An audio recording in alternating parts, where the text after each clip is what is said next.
हमारी कहानी शुरू होती है लाखों साल पहले अफ्रीका में। यह महाद्वीप हरे भरे जंगलों और विशाल घास के मैदानों से भरा हुआ था। यहीं पर हमारे पूर्वजों ने इंसान बनने की लंबी यात्रा पर अपना पहला कदम रखा था। लगभग 60 से 70 लाख साल पहले प्राइमेट्स का एक नया समूह उभरा।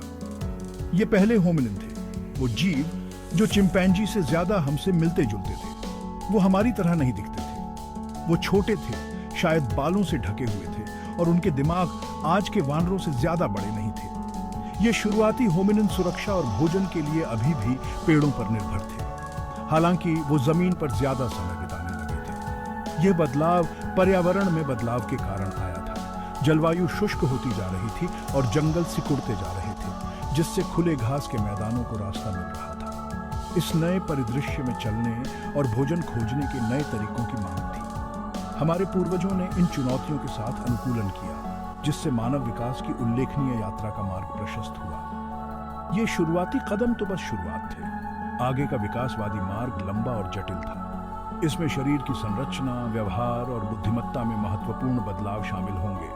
अफ्रीका में इस साधारण शुरुआत से हमारे पूर्वज अंततः पूरे ग्रह पर फैल गए, इस प्रक्रिया में खुद को और अपने आसपास की दुनिया को बदलते हुए।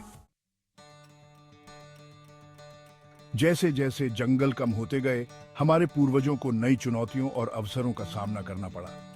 लगभग 40 लाख साल पहले पूर्वी अफ्रीका में अर्डिपिथेकस नामक होमिनिन का एक समूह उभरा। इन होमिनिन ने एक महत्वपूर्ण अनुकूलन का प्रदर्शन किया, बाइपेडलिज्म। वे 2 पैरों पर सीधे चल सकते थे। खुले घास के मैदानों में यह एक महत्वपूर्ण लाभ था।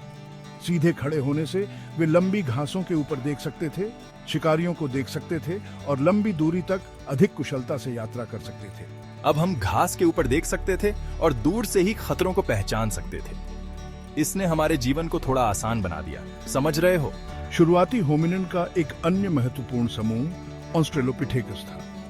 वे 40 से 20 लाख साल पहले रहते थे। हमारे समूह का सबसे प्रसिद्ध सदस्य ऑस्ट्रेलोपिथेकस अफारेंसिस है, जिसका उपनाम लूसी है। इथियोपिया में खोजे गए मेरे कंकाल ने हमारी प्रजाति की शारीरिक रचना और हरकत में महत्वपूर्ण अंतर्दृष्टि प्रदान की। ऑस्ट्रेलोपिथेकस अभी भी छोटे थे, उनके दिमाग चिंपैंजी से ज्यादा बड़े नहीं थे। हालांकि उनका द्विपादवाद अधिक उन्नत था और वे 2 पैरों पर कुशलता से चलने में सक्षम थे। उनके आहार में मुख्य रूप से पौधे और फल शामिल थे। वे खुदाई और मैला ढोने के लिए लाठी और पत्थर जैसे साधारण औजारों का उपयोग करते थे। द्विपादवाद का विकास मानव विकास में एक महत्वपूर्ण मोड़ था। इसने हाथों को उपकरणों के उपयोग के लिए मुक्त कर दिया, जो आगे चलकर अस्तित्व और प्रगति के लिए तेजी से महत्वपूर्ण होता गया। लगभग 25 लाख साल पहले अफ्रीका में होमिनिन की एक नई जीनस का उदय हुआ, होमो। हमारे अपने जीनस के पहले सदस्य अपने पूर्ववर्तियों से अलग थे। उनके पास बड़े दिमाग, एक चापलूसी चेहरा और एक अधिक मानव जैसी शरीर संरचना थी। शुरुआती होमो की सबसे महत्वपूर्ण विशेषताओं में से एक उपकरण बनाने और उनका उपयोग करने की हमारी क्षमता थी। होमो हैबिलिस, जिसका अर्थ है कुशल व्यक्ति, ने अपने जीवाश्मों के साथ पाए जाने वाले साधारण पत्थर के औजारों से अपना नाम कमाया। ये उपकरण, जिन्हें ओल्डोवन उपकरण के रूप में जाना जाता है, मुख्य रूप से जानवरों को काटने और मज्जा के लिए हड्डियों को तोड़ने जैसे कार्यों के लिए उपयोग किए जाते थे। मांस और अस्थि मज्जा जैसे पोषण के नए स्रोतों तक पहुंचने की क्षमता महत्वपूर्ण थी। इसने शुरुआती होमो को मस्तिष्क के विकास के लिए आवश्यक ऊर्जा और पोषक तत्व प्रदान किए। उपकरण का उपयोग केवल अस्तित्व के बारे में नहीं था, यह बढ़ती संज्ञानात्मक क्षमताओं का संकेत था। शुरुआती होमो प्रजातियां अपने पर्यावरण को नए तरीकों से समझने में सक्षम थीं। इसने मानव विकास में एक महत्वपूर्ण मोड़ को चिह्नित किया। इसने भविष्य में अधिक परिष्कृत तकनीकों और व्यवहारों के विकास का मार्ग प्रशस्त किया। होमो की कहानी तो बस शुरुआत थी। उनके वंशज नए वातावरण को जीतने, जटिल भाषाओं को विकसित करने और मानव सभ्यता की नींव बनाने के लिए आगे बढ़ेंगे, जैसा कि हम जानते हैं। लगभग 18 लाख साल पहले होमो की एक नई प्रजाति सामने आई, होमो इरेक्टस। यह प्रजाति बहुत बड़ा बदलाव लाने वाली थी। होमो इरेक्टस के पास होमो हैबिलिस की तुलना में एक बड़ा मस्तिष्क, एक अधिक मानव जैसा शरीर और नए वातावरण के अनुकूल होने की उल्लेखनीय क्षमता थी। उन्होंने एक्यूलियन उपकरण के रूप में जाने वाले अधिक उन्नत उपकरण विकसित किए। इनमें हाथ की कुल्हाड़ियां, क्लीवर और स्क्रैपर शामिल थे। ये उपकरण अपने पूर्ववर्तियों की तुलना में अधिक परिष्कृत थे, जो संज्ञानात्मक क्षमताओं और समस्या समाधान कौशल में एक महत्वपूर्ण छलांग प्रदर्शित करते हैं। होमो इरेक्टस आग को नियंत्रित करने वाली पहली होमिनिन प्रजाति भी थी। 15 लाख साल पहले अफ्रीका में नियंत्रित आग के उपयोग के प्रमाण स्थलों पर पाए गए हैं। आग ने गर्मी, शिकारियों से सुरक्षा और भोजन पकाने का एक तरीका प्रदान किया। इस खोज का प्रारंभिक मनुष्यों की जीवन शैली पर गहरा प्रभाव पड़ा। लेकिन शायद होमो इरेक्टस की सबसे उल्लेखनीय उपलब्धि अफ्रीका से उनका प्रवास था। जीवाश्म साक्ष्य बताते हैं कि वे एशिया और यूरोप में फैलते हुए महाद्वीप छोड़ने वाले पहले होमिनिन थे। यह प्रवासन उनकी अनुकूलनशीलता और संसाधनशीलता का प्रमाण था।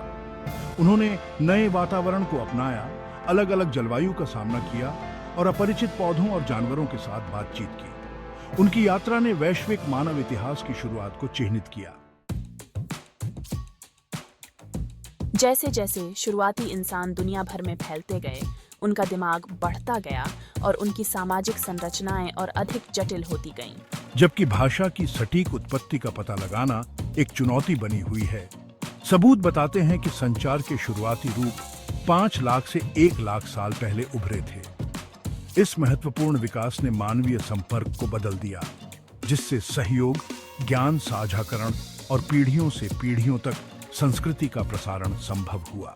प्रारंभिक भाषा सरल रही होगी, जिसमें हाव भाव, उच्चारण और बुनियादी शब्द शामिल होंगे। लेकिन समय के साथ यह संचार की एक जटिल प्रणाली के रूप में विकसित हुआ, जिसने मनुष्यों को अमूर्त विचारों को व्यक्त करने, कहानियों को साझा करने और मजबूत सामाजिक बंधन बनाने की अनुमति दी। भाषा का विकास सामाजिक बुद्धिमत्ता के विकास के साथ साथ हुआ। शुरुआती इंसान जटिल सामाजिक संबंधों को समझने और नेविगेट करने में तेजी से माहिर होते जा रहे थे। वे बड़े समूहों में रहते थे, शिकार और एकत्रीकरण में सहयोग करते थे और जटिल सामाजिक पदानुक्रम विकसित करते थे। ये सामाजिक बंधन अस्तित्व के लिए आवश्यक थे। उन्होंने संसाधनों के बंटवारे, बच्चों की देखभाल और शिकारियों या प्रतिद्वंद्वी मानव समूहों से समूह की रक्षा के लिए अनुमति दी।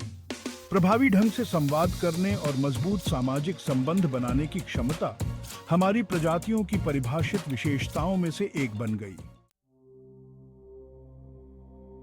आग पर नियंत्रण मानव विकास में एक महत्वपूर्ण क्षण था। यह केवल गर्मी और सुरक्षा के बारे में नहीं था, इसने जीवन शैली और क्षमताओं में क्रांति ला दी। आग ने शुरुआती मनुष्यों को भोजन पकाने की अनुमति दी, जिससे इसे पचाना आसान हो गया।